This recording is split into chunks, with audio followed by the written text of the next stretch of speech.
Swastiastu, Haji. Om Swastiastu. Izin bertanya, Ya.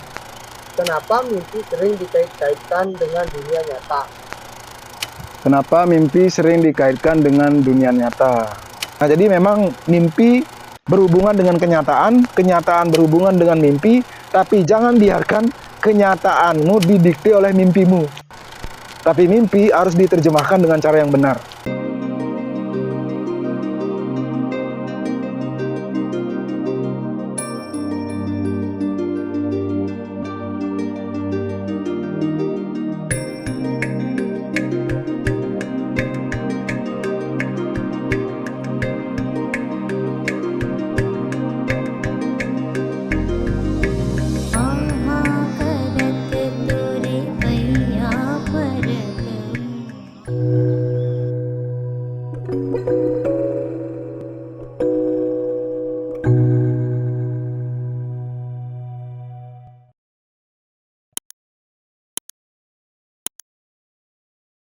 Om Swastiastu, Haji.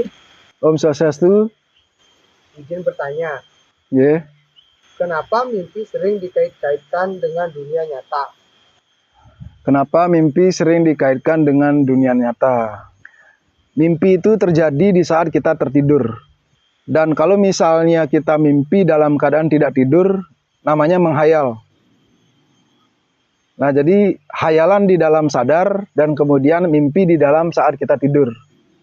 Nah, kenapa ketika bermimpi terjadinya di saat tidur? Karena di saat tidur pikiran kita itu dalam kondisi yang masuk di alam antara theta dan delta, di mana gelombang otak itu begitu tenang sehingga lebih mudah mengcapture atau mendapatkan pesan-pesan, gambaran-gambaran, pawisik-pawisik ataupun pendengaran-pendengaran yang bisa diartikan, disampaikan oleh pikiran kita sendiri.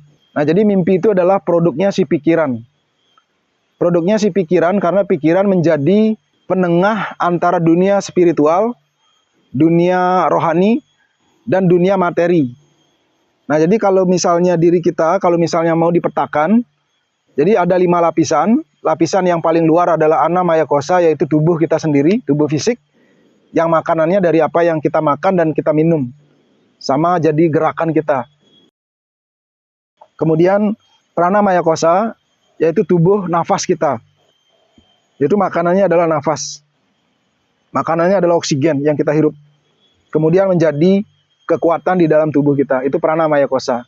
Sehingga mempengaruhi emosi kita juga, mempengaruhi pikiran kita, mempengaruhi tubuh pikiran kita. Yang ketiga, yaitu Mano Maya Kosa.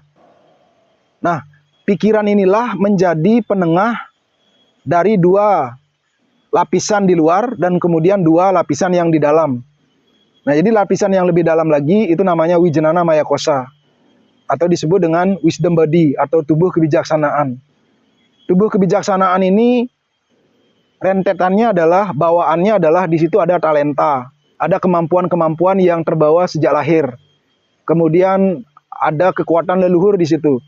Ada memori-memori masa lalu di kehidupan sebelumnya atau karma masa lalu.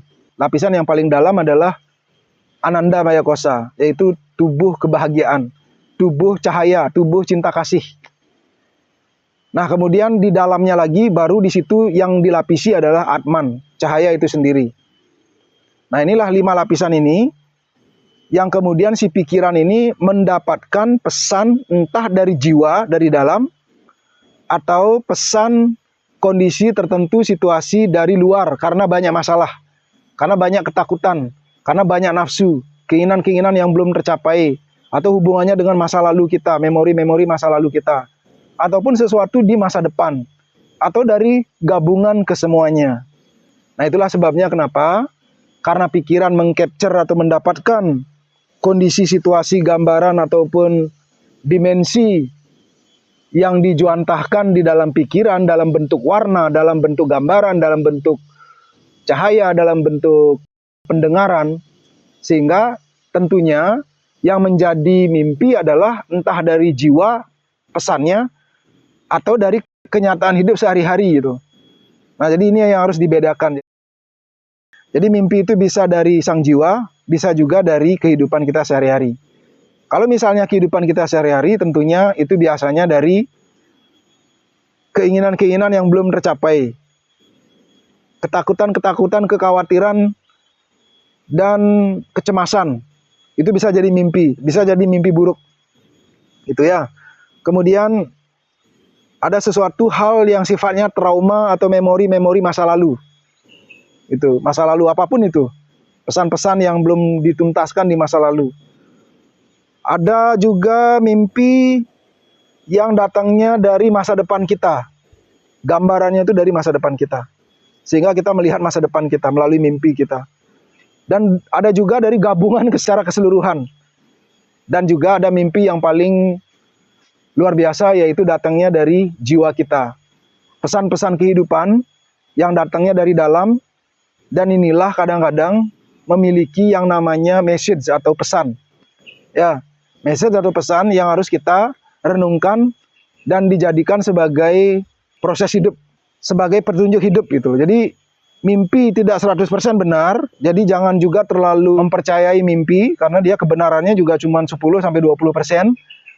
Kemudian mimpi juga tidak boleh diabaikan karena itu juga pesan-pesan kehidupan yang memiliki kebenaran 10-20%.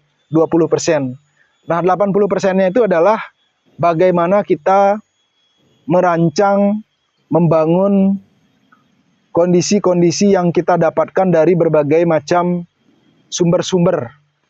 Itu sumber-sumber dari orang lain yang sudah mengalami, dari logika berpikir kita, dari realita-realita yang terjadi di lapangan, dan juga mungkin pengalaman kita di masa lalu, atau kita berusaha untuk menggali data yang lebih akurat lagi. Gitu. Nah, jadi proses hidup ini tidak boleh hanya berdasarkan intuisi semata, tapi juga tidak boleh intuisi itu diabaikan. Itu. Nah, jadi memang mimpi berhubungan dengan kenyataan, kenyataan berhubungan dengan mimpi, tapi jangan biarkan kenyataanmu didikte oleh mimpimu. Tapi mimpi harus diterjemahkan dengan cara yang benar. Gitu ya. Jadi kenapa saya memahami tentang mimpi? Karena bertahun-tahun saya meneliti mimpi saya sendiri. Itu. Semoga menjawab. Matur suksema. Om Santi, Santi, Santi, Om.